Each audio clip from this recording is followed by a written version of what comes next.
Good afternoon, everybody. Welcome to Club Pro Chatter, Season 4, Episode 9. We're calling it the season finale. Scotty, that's Scott McDonald. I'm Greg Snow. We're back again. Scotty, are you a guy that watches series, like TV series, and you're like, oh, this is the finale, or, yeah, this is the finale? Are you that kind of guy? Because my wife is. She loves season finales. Yeah, and actually one of my favorite shows, Succession, just had its season finale. It's an unbelievable show. And I was like, wait, I got to wait 9 months for this to come back out. So I hate cliffhangers. That's why I'd rather binge shows and watch them through season, because I don't want to wait. Well, that's interesting. I did that with Breaking Bad, and I think it's like 5 seasons, and I just crushed it and went through it. But the last one I did was Ozarks, and Ozarks left me right on hanging, and they haven't produced anything yet. It's been almost I think it's coming up on 2 years because of pandemic. Were you an Ozarks guy? Yeah, and it's coming out in the next month, I think. So it's coming. Are you sure? Yes. Well, anyways, that's season finale. Tone. New season in January on Ozarks. Fact check. Okay. All right. Well, I'll believe it when I see it, but I'm excited for that. I don't get into these a lot, but season finale, that was the theme, and that's it today. Scotty, we need to start with apologies. Kelly Ann Johnson. Actually, I'm not sure if she's Ann, but Kelly Johnson sent me a text. She loves watching these. She says, oh, Scotty needs to apologize. And you realize that you already did need to apologize, so I don't need to interject here. So why don't we let you just have the floor and you take it over, my friend? Yeah, no, I need to apologize to my close personal friends in the entire section for not being at the awards dinner where you were recognized, as we talked on the last episode, as Facility Promoter of the Year on the public sector. So I wish I could have been there. We've had childcare issues. It's when you got 4 kids, you got to have somebody that can watch everybody, and it can't always fall on Julie. So that's I couldn't make it, and I apologize. I will say I thought it was awesome that we posted all those acceptance speeches on YouTube, and I watched them. I watched a bunch of them. I think I watched almost all of them. And so that was, it was fun to see. It sounded like I met up with the past presidents and JD on Monday, and I talked to him about it. It sounded like it was a fun night. We had a great time. We had a lot of laughs, and it was good to see all the staff there. Ryan Hanford of Midland Hills did a great job. Really no apologies necessary from anybody on that side of it, but it was good to hear you apologize for saying you were coming, lying to everybody by not coming. I know you want to use circumstances and things that came up in your life, but at the end of it, you probably could have changed some things and got there, correct? We would have had to do a lot of juggling. Hey, that's our life right now, Scott. That's our life. And we're going to get into some of that later when we start talking a little bit about my dad. But anyways, at this point in the show, we'd like to bring in Kailey Ekstrom for our state of the section. Kailey, how you doing this fine morning? Good. How are you guys? I've been better. Merry Christmas. Happy Hanukkah, Merry Christmas. I'm wearing my stocking hat because I'm cold, which probably means that I'm not feeling 100% because you guys know I don't like to wear stocking hats, but I am wearing this for you, Scotty. Thank you for supporting the Minnewaska Fairways for All. We appreciate your support. All right, Kailey, what do you got for us for some state of the section goodness? Yeah, so just a heads up for everybody looking for more MSR credits. We are going to hopefully release soon some more information about how to earn those, but the MSR cycle is ending in 2022, specifically June 15th. So pay attention if you need some more, but just a heads up. Can somebody check my points? I think you're good. Is there, can you sell points? Why do every time, this used to never be an issue when I was on the board. And of course, now I got back on the board, but I don't think we met really at all. So are these podcasts, are they the easy ones or the hard ones, Kailey? Do you know? The easy ones. These the are meeting ones. The meeting points are the hard ones, but you should be good because of even our Zoom board meetings, those should cover you. Okay, so we know that next spring, the spring meeting this coming year is going to be widely attended. It's going to be probably. Can't wait to see Kailey, everybody. it's comical. It's like everybody in the section, and now with Zoom, who knows, it might not be as much, but what was it, Scotty? Wasn't it Olympic Hills where we just packed the joint out because everybody needed some points? Well, I remember vividly Keller that one year where you ran for secretary. Remember how packed it was at Keller? And that was in the fall, and that was the end of the cycle prior to it. Was they had so many people in there that people had to sit in a bar, and that was when after the renovation and they had more space. Yeah, and Interlaken was also quite tight. That where I spilled the coffee up in the front on the wood floors. We remember. You haven't been invited back. Almost. Hey, Tone said you're almost there on points. I'm good. Okay, I'm close. All right, let's need some more meetings. So that's good stuff. Kailey, thank you for the reminder. I did look at that not too long ago, but this will be good for everybody. They need to look and check, and because there's online stuff. I did one of those. I did one of those meetings. You can do it. So it's doable. All right. Sweet. So the next thing quick is here at PGA HQ Minnesota section, we are looking to hire interns for this upcoming summer and also junior golf administrators, on-site administrators. Paid interns. Yep. These people are a huge part of how we can facilitate everything throughout the summer, especially our on-site administrators. I think Carla hires a group of around 30, and they help run all of the junior golf events all summer. That totals around 190 events. So these are key players to a lot of parts about how we can run our tournaments. Kailey, do you know how many total interns we're looking at? 2, potentially. Did you already say that and I missed it? No, that's okay. 2. Yeah. But how many on-site coordinators? Around 30. Yeah. The more, the merrier. It helps.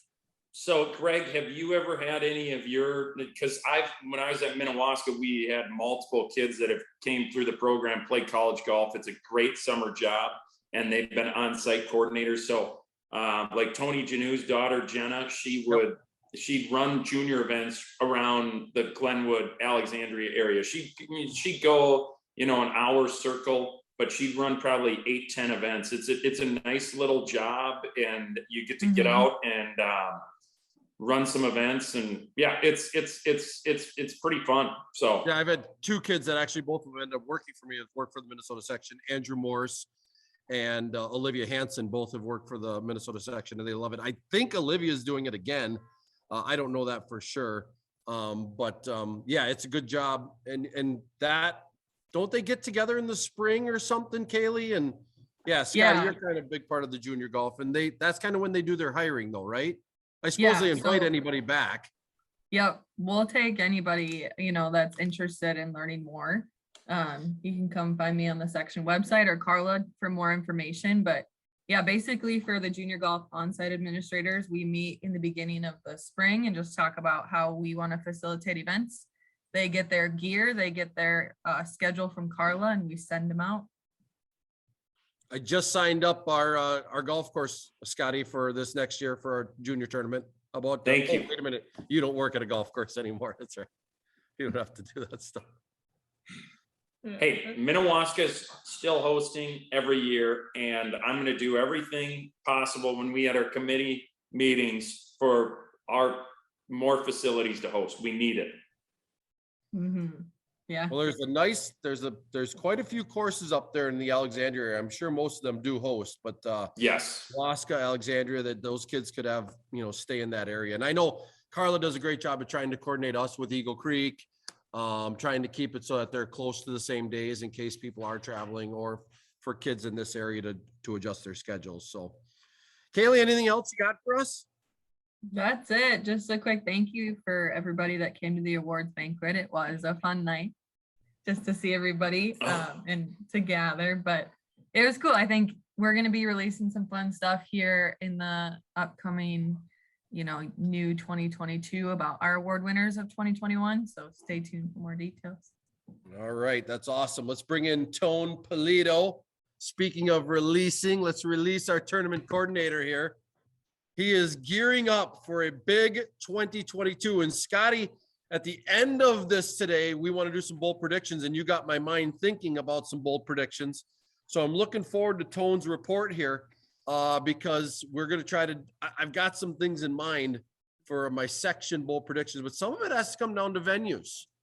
You know, like you aren't very good at, say, Grandview day one, you know, and, you know, the Pines or something like that. I'm not very good at Stone Ridge, apparently.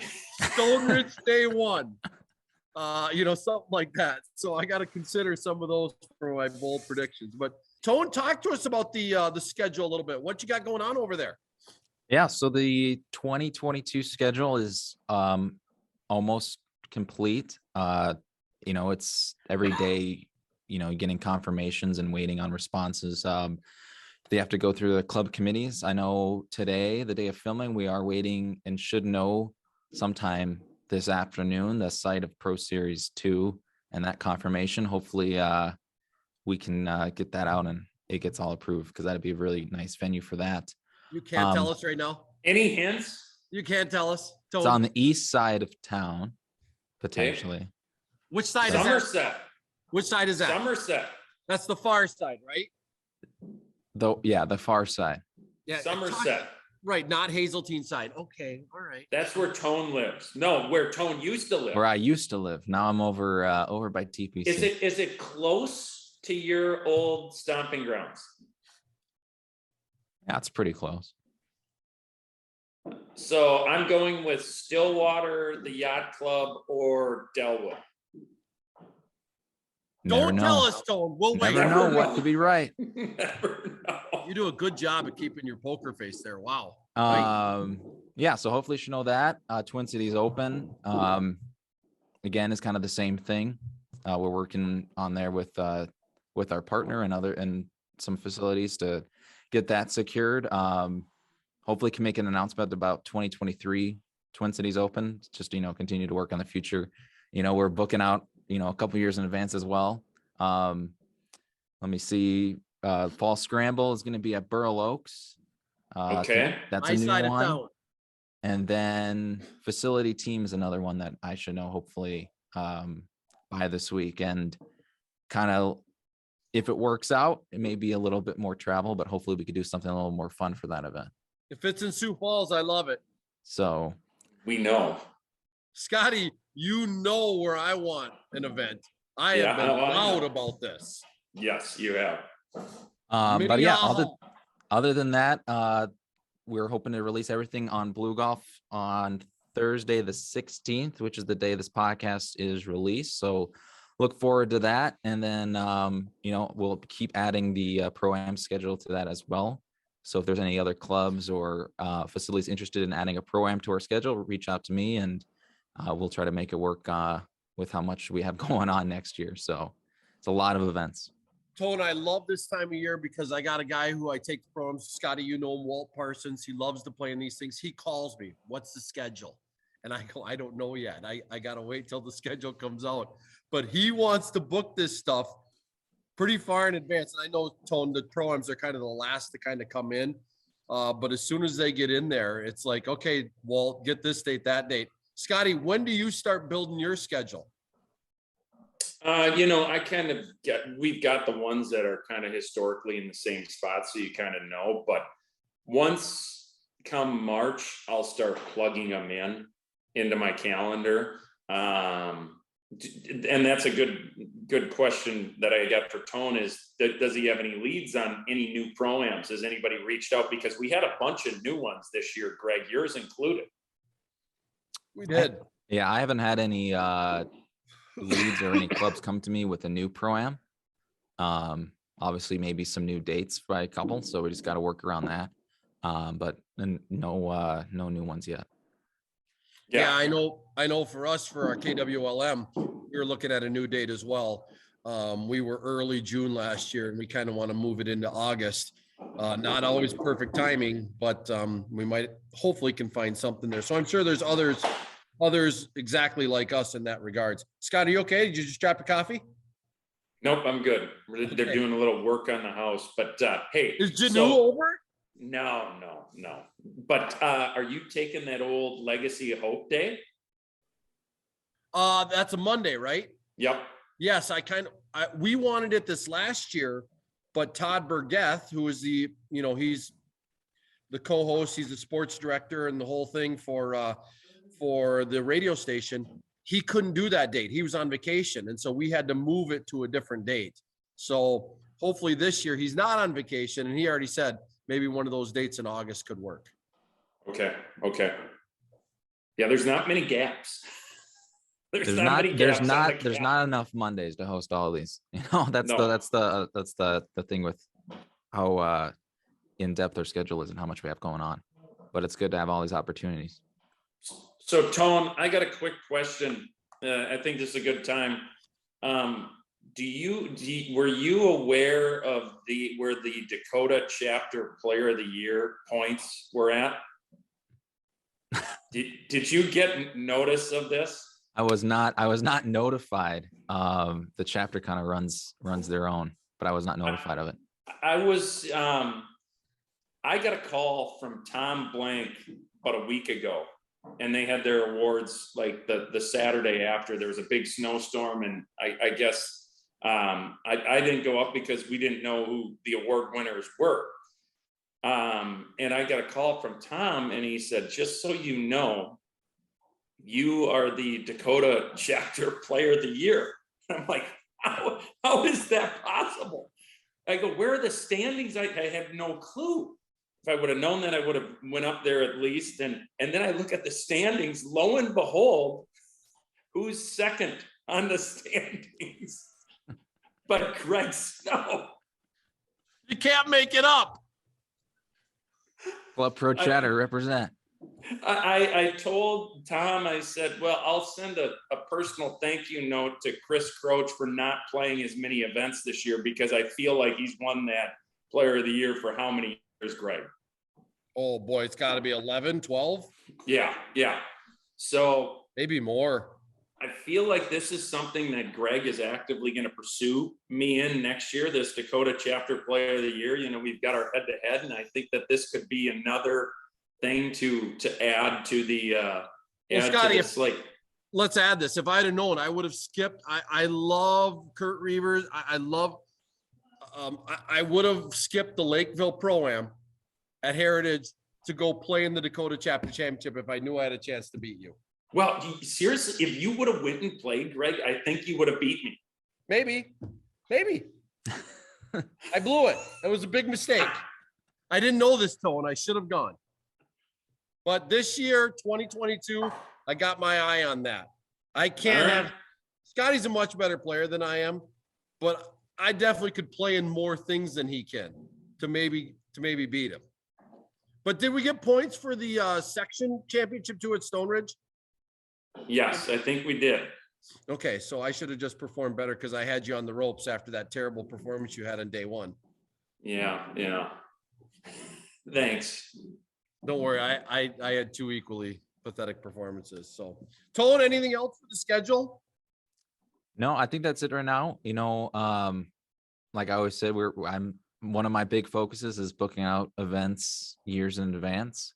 And like to make everybody aware again of their future events tab on our website. If you're interested in looking at right now, it's just displaying 22, 23, but hopefully once the new year moves over, I can display 23, 24, and then kind of start filling those in. So if you ever have questions about where some of our events will be, that's where you can find them.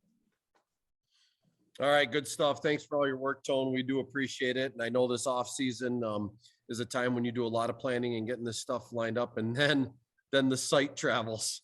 All that red paint doesn't get on the ground by itself. I don't know if people realize that. Yeah.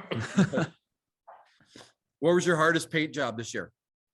Every year it's Victory Links for the 3M open stuff. Oh gosh. You got to paint. There's a lot of red paint. Every single thing out there besides the stuff in between the fairways. So there's a lot of walking. I don't know if I could say cans, more cases of cans of 12. Oh my this year I timed it because in 2020 I did it twice because how my schedule worked. I couldn't go there in time to do it with just trying to one. Anyways, this year I did it one time, and then I worked with the super on having them not cut the edges to kind of keep it there.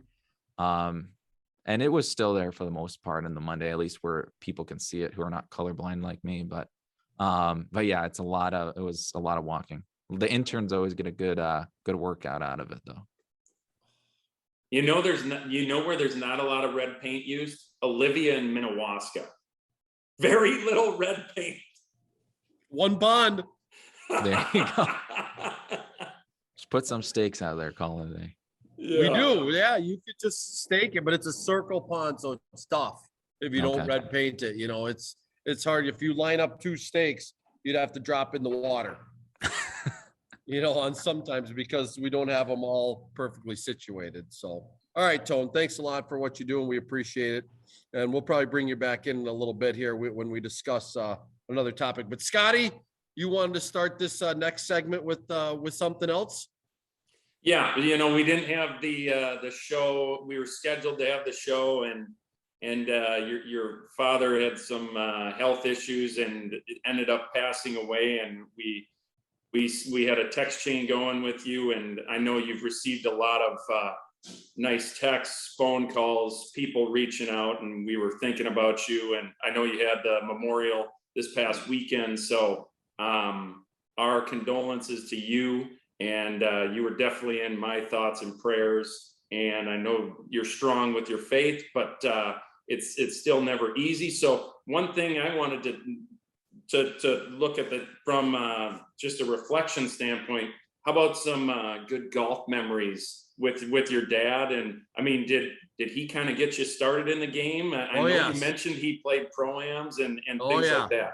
So I got a lot to talk about here, and I'll try to keep it as brief as possible. But when we did the videos with Kailey, my dad was fine, you know, for the award banquet. And so I didn't really include anything about my father in there. And by the time we had got to the awards banquet, my dad had passed away. But we were scheduled to do a podcast on November 23rd, which was my birthday. And that was the day that I got the call from my sister that you need to get here. So I canceled with you guys. You guys were all gracious, and we got up there. Dad survived 5 more days. But we had a chance to kind of say our goodbyes to him, whatever. So my golfing, of course, started in Silver Bay Country Club up in Silver Bay, Minnesota, 9-hole golf course. And that's where Dad taught us the game. Me and Mike just fell in love with the game, and Kenny never did. He was too young, but all of our memories are from Silver Bay Country Club. But I was telling you earlier, I said I have a great memory with Dad for our first ever pro-am. So Mike was an amateur at the time, Scotty, and we were playing at Mike's home course at the time, which was my course kind of growing up after Silver Bay, which was which one? You know it. Rum River Hills. Rum River Hills. So that's the one that the 3 of us always played together. This was back when Rum River had 2 pro-ams. Yep. One in the spring, one in the fall. So Mike and I had talked for a while about bringing Dad to pro-ams, but we had to get Dad to get a legitimate handicap card. And what I mean by legitimate is Dad used to hit mulligans all the time. So his 88 was not an 88, you know, more like 95. Yeah, he would just play. I don't know if you've ever heard of the Refuge up in Oak Grove, but hazards everywhere. Well, I don't even know that he ever took a penalty shot because it didn't matter to him. But we're like, Dad, if you're going to play in pro-ams, you got to keep a legit score. So we waited about a year and said, Dad, you got to put in scores. And so we'd help him and do that. And hey, when you're all playing with your buddies, you can't no mulligans, no breakfast balls. I love the quotes because they weren't a big deal to him. That's just how he played golf. So he comes in with this 25, 26 handicap, and me and Mike are like, that's about right. So we start on that long par 3, number 6. Yep. Okay. OB on the left, about 180, but for Dad, it's going to be a full 3-wood. And we step up there, and I said to Mike, I'm like, I'm not sure, because Dad was a Baptist preacher, so gambling was no. Yeah. And we didn't know how Dad was going to view pro-ams, whether he'd view it as gambling or just playing golf in the tournament, but he was great with it. No problem. First hole, Scotty, 3-wood to 4 feet. I look over at Mike, double bumped here. Yeah. Double bumped on this You're one. You're thinking 2 for 0. I look over at Mike and I go, oh no. How is this going to, because Dad used to be able to, Dad was a high 30s, low 40s golfer when he was younger. And I remember looking at Mike going, oh no, this is trouble. And this was back when you counted 3 on the par 3s, 2 on the 4s, 1 on the 5s. Yeah. Because they flipped it and all those things. And I remember just looking at Mike going, we're dead. And Dad started off hot. And that's a tough stretch right there with all the water. Yeah. He Yep. started off hot, made that, he 2-putted it, which I was kind of glad. Yeah. Yeah. But I'll yeah. never forget it, Scott. He was the first ever pro he played. And I thought, oh no, He's going to shoot net 59. He's going to shoot something stupid. And it's his first one. And I don't even know what to do with it. But that was a great memory I had of my father. I want to thank you, Tone, Kailey, the rest of the staff. You guys were all great. I got a nice card from the staff, and we had a great couple of weeks. I know people don't like to hear that when you're talking about death, but Dad's time on earth was wonderful, and we know where he is, and we're happy, and everything's great. Mom's doing well. So thank you very much for letting me interject that of our personal life here. But Dad was a big part of my golfing past. Well, and you guys, didn't you make a family trip to Silver Bay Country Club this summer? We did. Yes. Did you guys play? Oh yeah. Yeah. I played 9 holes out there with my family and my daughter's boyfriend and my other daughter's boyfriend. And we had a blast. I mean, I have pictures of it. It's just, of course, different than what you remember, but yeah, I was like, this is how I grew, black sand, nice, tight little golf course, but it was the one that I grew up on, and it was good to get back up there this year. I would love to have played it one more time with Dad, but you know what? For the last 4 years, Dad wasn't able to play golf because he was in a wheelchair. So yeah. So Scotty, we got to move on to a little bit more serious topic, and we're going to bring Tone back in here. But there's been some big news that came out here that's going to affect some of our members, and it's in regards to life member status. And I just want you two to kind of take this over and tell us what happened here. I don't know. It was at the national meeting. I'm guessing it was a resolution of some sort. So, Tone, I don't know if you want to kick this off, but maybe let us know the decision that was made here. Yeah, so there were a couple of changes in regards to the eligibility for a few of the national championships, the National Professional PGA Championship, and then the National Assistance Championship. So these announcements were made a few weeks ago and publicized on their website. I'm not sure how well it's been pushed out, but we're hoping to get some information out to it soon to our members. So for the PGA Professional Championship, life member active members are no longer going to be able to participate in that event. And then for the National Assistance Championship, it's only for members who are classified as A8 or B8. So previously, all associates were allowed to play in that championship. But as of 2022, it's only going to be B8 professionals and A8 members. Tone, does that, for the assistant side, does that affect the numbers quite a bit? I mean, yeah, I think, that's kind of the biggest thing that a lot of sections said is, because basically every time we have registration for these events, I have to report, the number of eligible people playing in the tournament. And yeah, it's going to affect quite a few people, especially from our section. And that's something that's happening, all around the country. Can you give me a quick example? Is it like an apprentice teaching pro couldn't play in this now? Is that? Yeah, like if you're in a apprentice head B6? pro, B1, B6, anything kind of in that regards, unless if you're not classified as a B8, then you're not eligible to play in the national championship. Wow. Scotty? I'm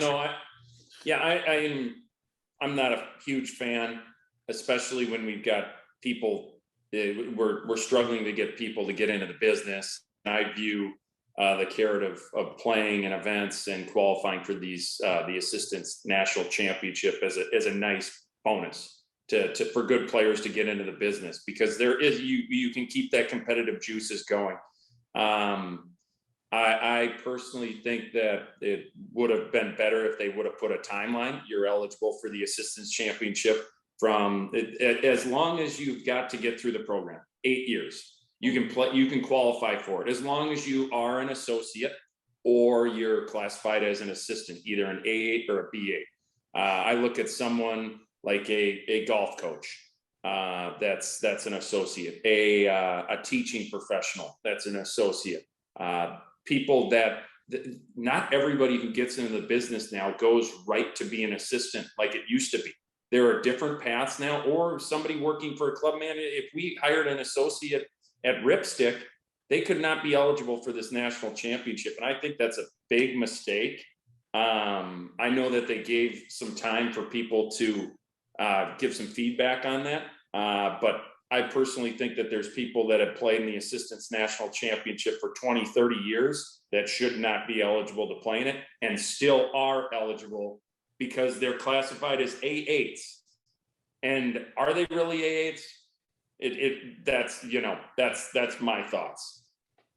Wow. All right. How about the other side of it? Life member. Yeah. So again, I mean, there's feedback, and the life member, I look at it as I get what they were trying to do to prevent some people taking advantage of the life member classification. But I also think they've hurt some things as well, where it is someone who's worked in the business for 20 plus years as a head pro, a teaching pro, whatever it is. And we've got a bunch of them, that are still good players.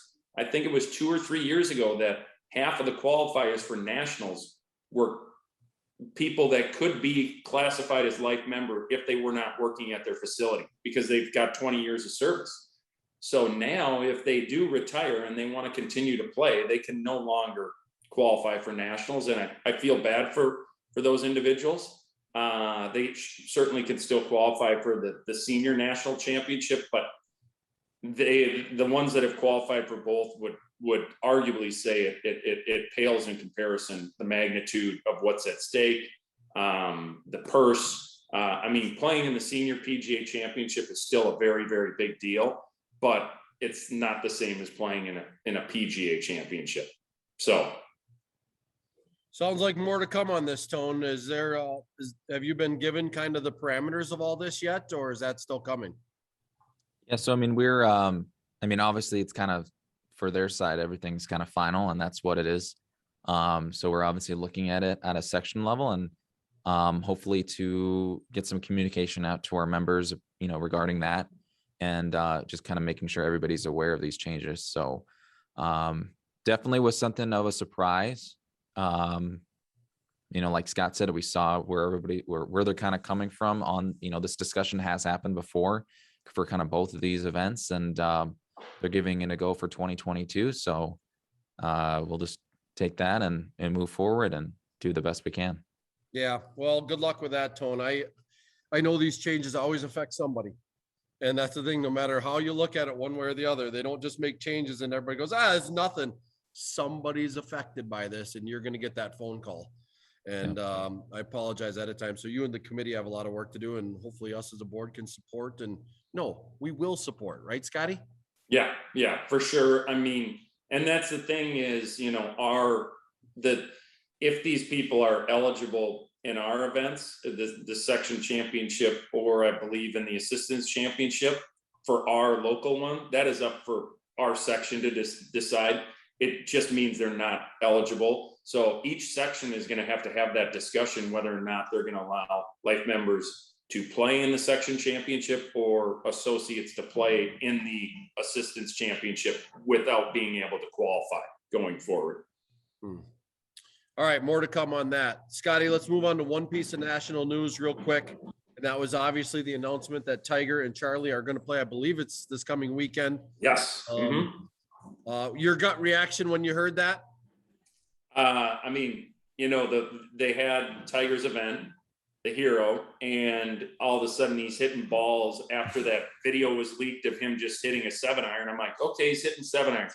Then all of a sudden he's hitting drivers on the back of the range. And then all of a sudden he's in the broadcast booth talking to the guys, Faraday and I forget who else it was, but they were talking. He's like, yeah,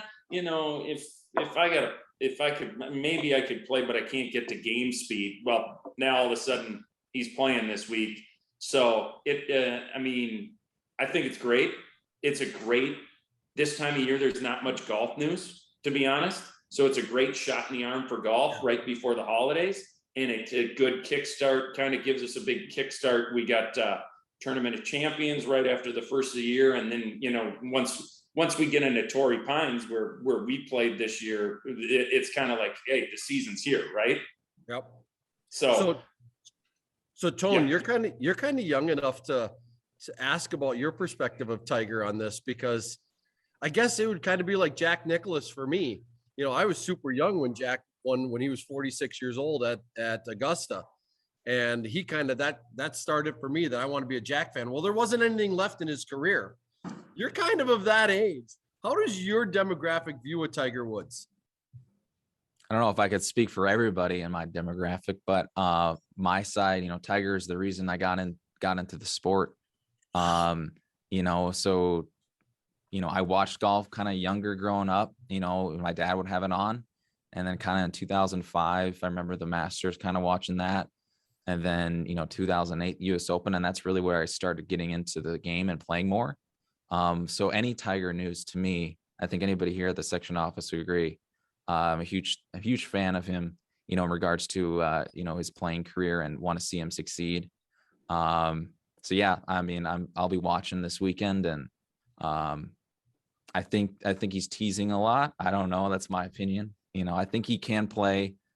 I think there's obviously a stamina thing about walking in a tour event is a different question, but for something like this, I think he can still hit some good shots, and I think it is obviously a big boost for this tournament. So I also feel like, and I agree with that, but I also feel like he's doing a lot of this for Charlie.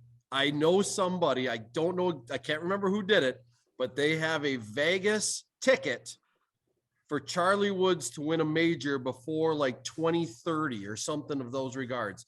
And it's a huge ticket for a small amount. Yeah. I don't even know how you find this. They have these odds? Yes. This stuff is, I want to say Adam Haugen, and he'll correct us if I'm wrong, but I thought that's a genius little ticket right there. Yeah.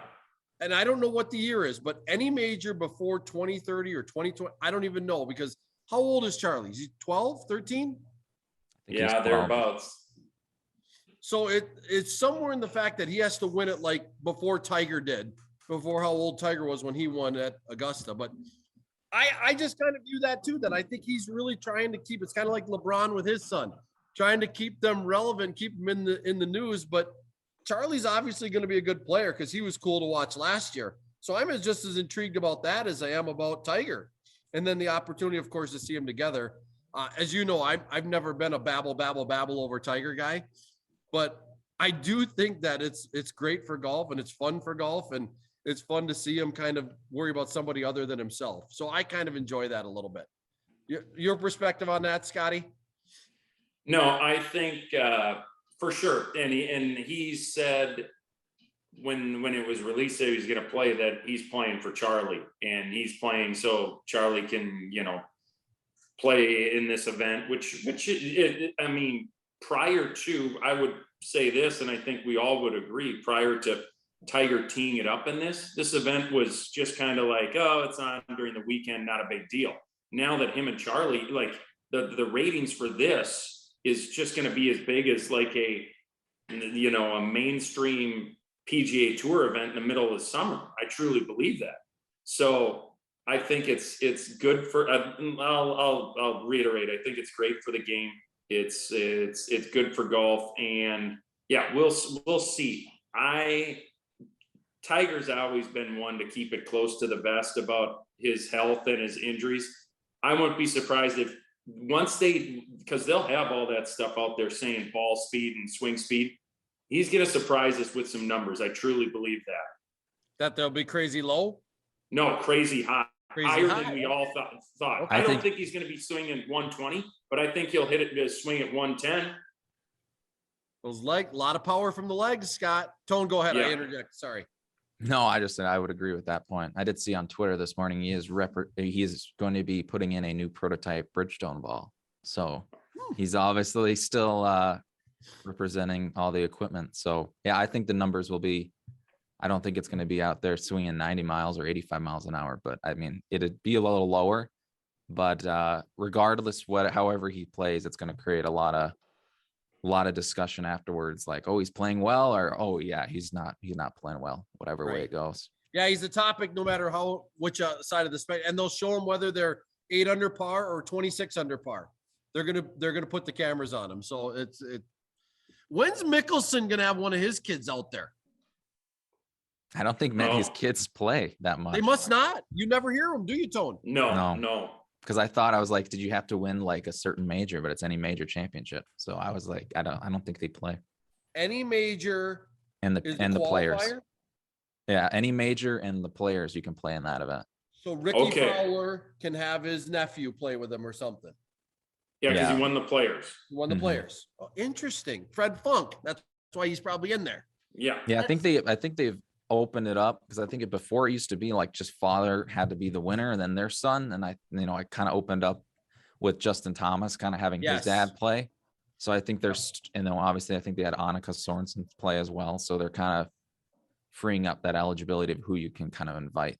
Yeah, they're getting as creative as they can to get as many of the superstars or past superstars as possible. And I totally respect that. All right, Scott, last segment of the season finale. You called for this. So I want you to kind of run with it and tell us how it's going to go. Kailey, come back in for us if you could. Kailey's been researching this. So since I think we've done this kind of every year, Greg, is bold predictions. So how it's going to work is we're going to make a bold section prediction, and then we're going to make a bold just overall golf prediction. Like, for example, who wants to start? Do I got to start? You're in charge, Scott. Come on. Okay. Be leader. So bold prediction on the golf side. I'm going to go with this. This is kind of a bold prediction. All 4 majors this year on the men's side will be won by previous major champions. No first-time winners. No first-time winners. I Okay. just think the top is so strong that I don't think anybody's going to get in there. And I just kind of came up with that because you put me on the spot there, Greg. I didn't come up with this segment. This is your segment. All right, Scotty. And Tell us where you then want this to go. why don't we all do our national one, and then we'll come back with the section ones. All right. Your turn. You're up now. Okay, Greg Snow, golf. All right, here we go. Ha-ha. Because I'm cheering for this. Phil Mickelson will win a major again. Well, in he would. 2022. That would fit into my prediction, Greg. Yeah, but yours is whatever. This is specific. Mickelson 2022 again. Back-to-back years in the 50s, That's right. huh? Okay. That's right. He rises up to the occasion. Tone. Who's next? Tone. I'm writing these down, by the way. I'm going Well, back they're and also forth. being recorded. I'm going back and forth between one. I'm going to make mine a little more specific. I'd say Victor Hovland wins the Masters. Going That's against Whoa. Scott's. Now, that would trump mine. I think that's one of the good candidates to do it. Nice comeback at the hero, huh? Well, thanks to Colin meltdown. Kaylee, you got some stuff, huh? I wish I could phone a friend. This should Where's the actually be one cuticle of my clipper? apologies. What? Where's the cuticle clipper? Yeah, exactly. Well, That was so an now that you brought off-the-air this joke. up, yeah, I mean, Sorry. for anybody who doesn't know, I don't golf and casually am a fan. So with predictions, when we talk about this kind of thing, I wish I could phone a friend. And like last week, we were walking through Target with Tone, and I was joking around with him, and we were doing like hide and seek for like things that he might not know of, like a cuticle clipper. And then he was like, well, we're going to do something, and I'm going to talk about golf, and then you have to answer. And I was like, fine. And then here we are, and I have nothing good to bring to the table. Can we let her have a pass on this one, Scott? What about a bold? How about a bold Tiger prediction? You know who Tiger is. Yeah, I do have that Will one. Tiger play on the tour in 22? Sure. I'm Do you all think about, he'll win? no, but he'll play in something. How about that? Okay. All right, I don't know about Scotty. cheering. I'm a good Section stuff. cheerleader. You're a good cheerleader. That's good. Section stuff.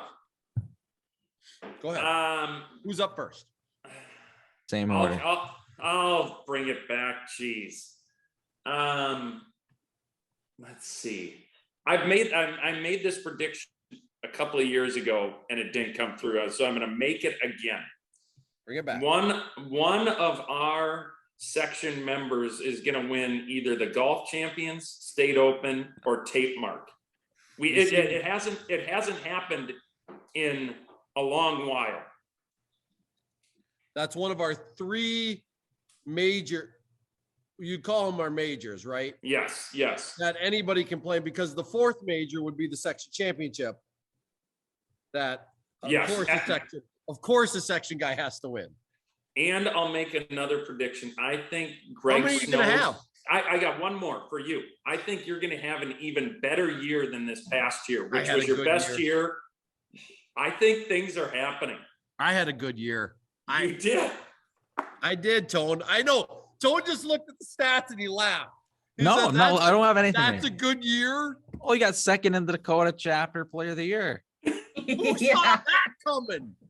I did have a good year. I outkicked my coverage this year. Here we go. You ready? This one's about one of my best. This one's about, when you said this an hour ago, I thought about this one. This is about one of my best friends. Jack Worrell will finish top 5 in the section championship. Top this 5 coming year. Top 5. Which I probably should just say he'll qualify, but we don't know at this point exactly how many numbers, right, Tone? No, it's 7 or 8. It'll be 8. It's 8. It's the same. Okay. Oh, it is. Mhm. Okay, can I change it to 8 then? That'll be easier. Then we'll know. Yes. Jack Worrell will go to the national championship next, what is that? April 23. 23. I'm So writing that down. So, hey, way to put no pressure on Mr. Worrell. He doesn't even watch, maybe. No, he No, won't. he doesn't. I know, because Kelly Worrell would, I mean, no, not Kelly, but Kelly Johnson will tell. Yes. Okay. Tone. This is hard for Tone because he can't play favorites. No, I'm not doing any specifics. Okay. I'll just say that the section championship winner of 22 at Wilderness will come from behind 5 shots entering in the final round. That course can happen. I shot 100 up there once. So don't give up after the first round. Yeah. Keep going. Well, and there's the casino, and some guys might get into the table, and yeah. I shot 100 up there one time. You almost quit golf. I think we talked about it on the podcast. I almost quit golf. We're going back. I'm going to exercise some major demons. Kailey, got any section stuff? Got a good section prediction? Well, I'll just cheer for a professional to win our state open this year, because the stakes are higher and they'll get an exemption into the CRMC championship. So something else to fight for. Yeah, we got that coming up at Cragen's this year too. That's Tone. Are you involved in that at all, or you have to do some? I'm not involved with. I'm not doing any really thing for them. Obviously, just Jack gave us the opportunity to have those two spots. So do you have to run that qualifier of our top 10 guys? Yeah, I'll be running those. You'll run that, right? Yeah, those are all stuff we do. So we'll take the top 10 points. Yeah, we'll take the top 25 in the points after the 6 events. Then they'll kind of compete in a shootout for the top 8 spots, and then those will actually play at Cragen's for the 1. So, Scotty, are you in right now? Are you top 25? No. Why so grumpy? You got the the only you see that, you guys? No, I'm not in the top 25. I think there's only been like the section championship, which I got like 0 points. And golf champions. Yeah. Or not golf champions, Luther Tour were the 2 that have been on. But Twin Cities Open will be the first one for points in May. So if you want to get some points, plan that. What's that venue again this year, Tone? He doesn't know. He's working on it. It's gonna be announced. You're working on that one and 23. I only heard 23. Yeah. Yeah, 23 is pretty much good to go.